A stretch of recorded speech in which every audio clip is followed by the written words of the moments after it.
Chiefs win the Super Bowl. Chiefs win.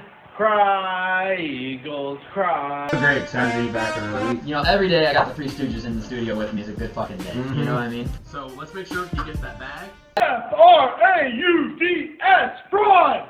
Woo! Justin's way ahead in picks. That's all that you need to fucking know. Show's over. Show's over. We're going home. I would like to welcome you back to another page of the Playbook Sports Podcast. What is going on, everybody? Welcome back to day number 3 of 32 NFL team off seasons in 32 days. Yesterday, we did the Atlanta Falcons. Today, we're going to do downtown Sage Brand's team, the Baltimore Ravens. And Baltimore, damn it, I am so freaking proud of how you guys handled this offseason. Obviously, the biggest storyline coming into this offseason was Lamar Jackson and what's going to happen. And it seemed like they were heading for a messy divorce where they forced the children to pick sides. They, just a few hours prior to the NFL draft, gave him a fantastic deal, 5 years, $260 million, to beat Jalen Hurts' numbers by $1 million a year. I love that. And to give him 5 years, $260. There it is. I knew I had it written somewhere. And then to give him $185 million guaranteed. I love that. They did right by Lamar, and they did right by their fan base. You could not go into the season not knowing what the deal was at quarterback. And I'm so impressed with that, and I love that deal for them. Absolutely brilliant. You got to go for it with him. You can't let him walk. That's your boy.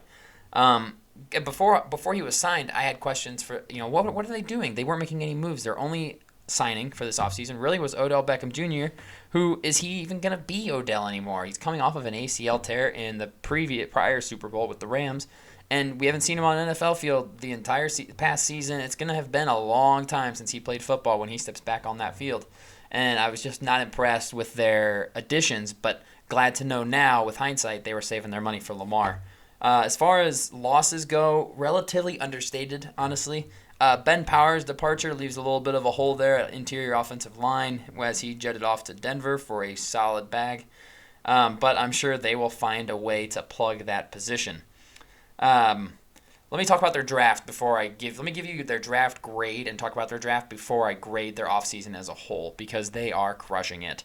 And the Baltimore Ravens are rapidly becoming one of the gold standards of drafting in the NFL. Every single year, I go through their draft picks and I think stud. How'd they get this guy that late? How'd they get that guy that late? They just keep making right picks. Like David Ojabo last year was a top 10 talent they got in the second round because he got hurt.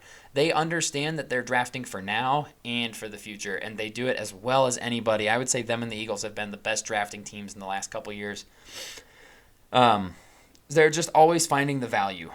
I love Zay Flowers as a receiving prospect. I am very high on him and really do believe he could be the best receiver from this draft class in the next 5 years. I truly believe that. And to sit tight and not move up for him and to have him fall into their laps, I'm a big fan of that pick.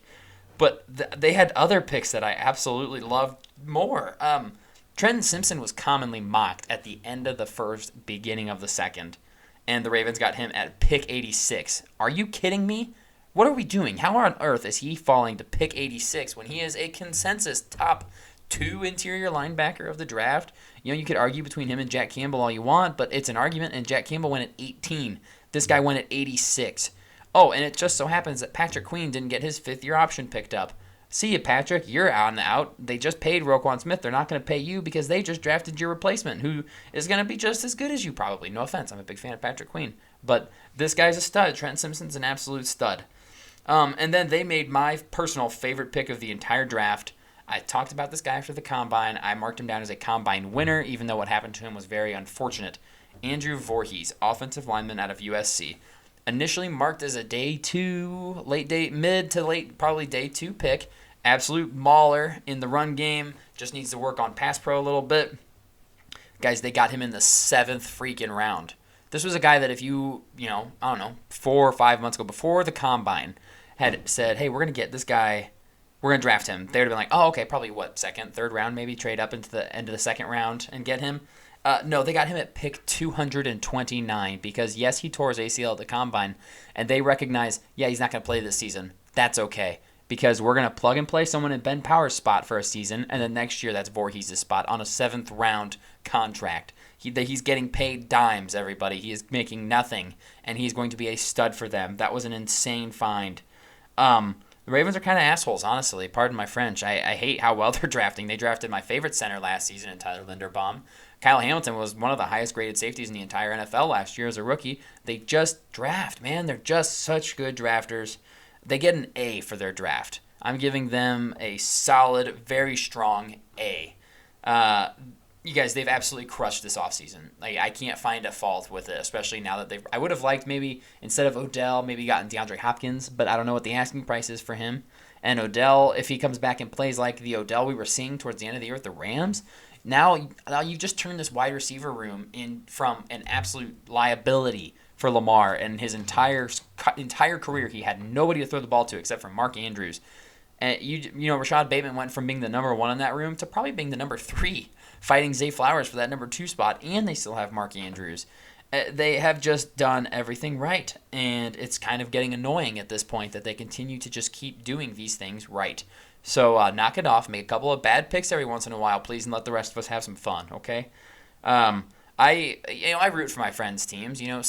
Sage, I root for the Ravens when they're not playing us. I root for Addison, for AO's Bears. I root for Steve's Cowboys because I want to see, if I'm not going to have fun, if my team isn't going to win, I hope their team does because I don't want us to all be miserable. It's not fun to talk when we're all miserable because our teams all stink. So I love what I'm seeing out of the Baltimore Ravens right now. This offseason, they get an A+. There's no other way to go around it. I can't think of anything I would have done differently that they haven't already done. They absolutely aced this offseason. A for the draft, A+ for the offseason.